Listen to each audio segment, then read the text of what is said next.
नमस्कार. श्री स्वामी समर्थ. जय जय स्वामी समर्थ. स्वामीचा हा संदेश म्हणजे साक्षात स्वामी मुखातून आलेला प्रत्येक शब्द तुमच्या कानावर पडत आहे.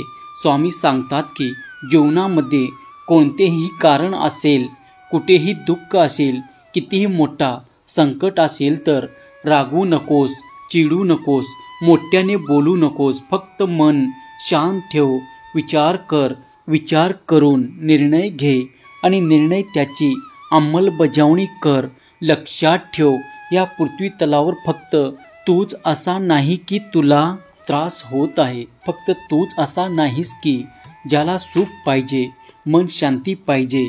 विचार करा, ही एक गोष्ट विलक्षण शक्ती असून तुमचं भलं करण्याचे सामर्थ्य त्या शक्तीत आहे. ते म्हणजे तुमचे विचार करण्याची शक्ती, जी प्रचंड सामर्थ्य तुमच्या विचारात घेऊन येते. म्हणून विचार बदला, तुमचे नशीब बदलेल. आणि ज्या दिवशी तुमचं नशीब बदलायचे असेल त्या दिवशी तुम्हाला सर्वात प्रथम तुमच्या विचारावर ताबा मिळवायला हवा. ज्या व्यक्तीला स्वतःच्या मनावर नियंत्रण करता आले त्याच्यासाठी हे सर्व संपूर्ण जग आणि जगातील प्रत्येक गोष्ट त्याच्या मुठीत सामावू शकते.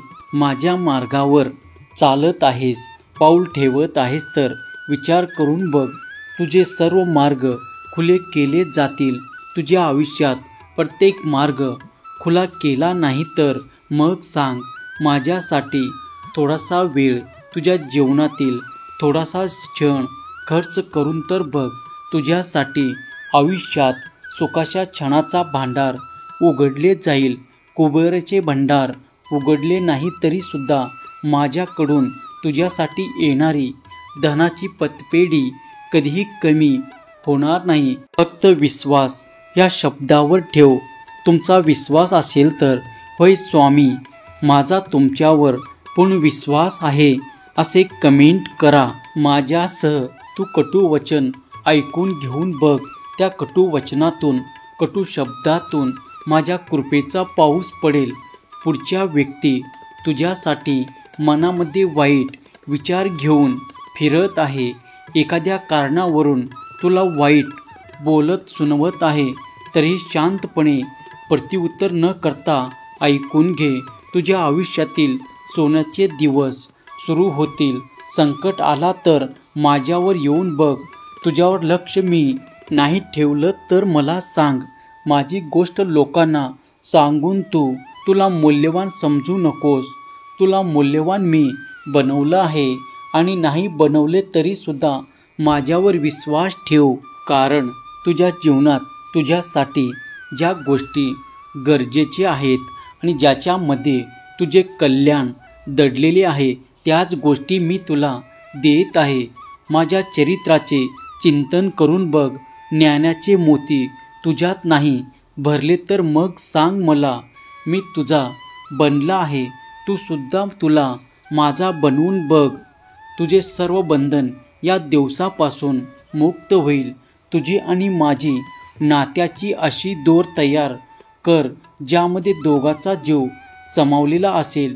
माझ्यासाठी तुझ्या जीवनातील दुःख दूर करून ठेव. तुला कितीही त्रास असेल, कितीही वनवास असेल, कितीही दुःख असेल तरी कधीही त्या वेळेला दोष देत बसू नकोस. कारण हा आपल्या प्रत्येकाचा आयुष्याचा आणि आपण केलेल्या वाईट कर्माचा भाग आहे, हे समजून घे. देव कधीही तुझ्यासोबत वाईट करत नाही किंवा देव कधीही आपल्या कुठल्याच भक्ताला दुःखामध्ये पाहू शकत नाही. फक्त तुम्ही केलेले कर्म हे तुम्हाला भोगावेच लागतात. माझ्या मार्गावर चालून बघ. तुला मी शांतीदूत बनवले. तुला समर्पित करून तुझ्या आणि तुझ्या परिवाराच्या आयुष्यात हिऱ्यासारखे चमकणारे क्षण तुला पाहायला मिळतील. दिवसरात्र माझे नामस्मरण करत राहा. जगाचे विस्मरण करायला भाग पाडशील आणि हे जग तुझ्यासाठी मातीमोल बनून जाईल. तू देवाचा बनून राहा. प्रत्येक तास तुझा हेवा वाटेल. प्रत्येकजण तुझ्यासाठी तळमळेल. जेव्हा सगळेच रस्ते बंद होतील तेव्हा फक्त विश्वास ठेव. जिथे मर्यादा संपते जिथे लोकाची तुला मदत करण्याची शक्ती संपते, तेव्हा तुझ्यासाठी तिथूनच मी साथ देतो, तुझ्यासोबत उभा असतो. हे मात्र विसरू नकोस, भिवू नकोस. मी तुझ्या पाठीशी आहे. भिवू नकोस, मी तुझ्या पाठीशी होतो. आणि भिवू नकोस, मी तुझ्या सदैव पाठीशी आहे. हे मात्र विसरू नकोस. वेळ ही बदलणार आहे, परंतु वाईट वेळेत ज्या व्यक्ती तुझ्यावरती परिणामकारक शब्द बोलले त्यांना मात्र विसरून जा. आणि तुझ्या आयुष्यात ज्या व्यक्तीने तुला सुखाचे दिवस दिले, तुझ्या संकटामधून तुझ्यासाठी सुखाचा हात त्यांनी दिले, त्या व्यक्तीला कितीही प्रसिद्धी मिळाले तरी सुद्धा सोडू नकोस. भले तू त्याच्यापेक्षा 10 पटीने श्रीमंत होऊन ज्ञानी हो, मान हो, परंतु तुझा गुरु आणि तुझ्यासाठी सर्वात प्रिय व्यक्ती तोच असणार आहे. परंतु हे जग स्वार्थी आहे. इथे अशा व्यक्तींना खूप विलक्षण आहे. इथे आई वडील आणि तुझा करता करविता परमेश्वर याच तुझ्यासोबत आहे. हे जग तुझ्यासोबत भावणाऱ्या माशा आहेत.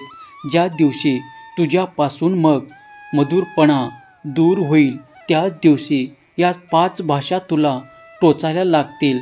तेव्हा त्याच्यावरती तू दुःखी होऊ नकोस किंवा तू त्याच्यापासून दूर गेल्यास म्हणून स्वतःच्या मनाला खंत करू नकोस. ते त्याचे कर्तव्य, त्याची नीती पूर्ण करत आहेत. आता तू तुझे वचन पूर्ण करायचे आहे, कारण तुझ्यामध्ये मी मौल्यवानपणा पाहिले आहे. तुझ्यामध्ये ती शक्ती मला जाणवली आहे, जी तू स्वतःसोबत तुझ्या सभोवताचा वातावरण सुद्धा बदलणार आहे. तुझ्या चरित्राचे चिंतन हे प्रत्येकाच्या लक्षात राहील असं वर्तन ठेव, कारण या दुनियेत किंमत कर्माला आयुष्यात जास्त, परंतु आपल्या चरित्रावर शेंतोडे वढायला एक क्षणसुद्धा लागत नाही. दुःख आहे म्हणून तुझे दुःख कधीही इतरांसमोर रडून सांगू नको. ही दुनिया तुझ्या दुःखासोबत रडू लागते आणि तुझ्या सुखामध्ये सोबत नाचू लागते. परंतु ज्यावेळी तुला खरंच अडचणीच्या वेळी गरज असते, तेव्हा हीच लोक हात वर करून तुझ्यापासून दूर जातात आणि तुझ्या संकटामध्ये तू कसं बाहेर येतोस हे तेच पाहत असतात. त्यामुळे हात दिला आहे तर तो हात सांभाळून ठेव. आणि ज्या व्यक्ती तुला संकटाच्या दरीतून बाहेर काढण्यासाठी मदतीची काडीही देतात, त्या व्यक्तीला मात्र तुझी काडी जायला विसरू नको.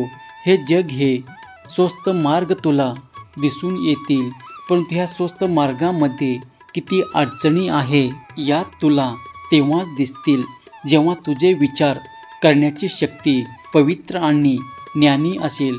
तुझ्यामध्ये ती शक्ती दिली आहे. घाबरू नकोस, पुढे चालत राहा. जिथे मर्यादा संपते तिथे हात साथ देऊन पहा आणि संकटाच्या वेळेस स्वामींना आवाज देऊन पहा. हे स्वामी तुझ्यासोबत तुझ्या मदतीला सदैव उभे आहेत. फक्त लक्षात ठेव, भिवू नकोस, मी तुझ्या पाठीशी आहे. भिवू नकोस, मी तुझ्या पाठीशी आहे.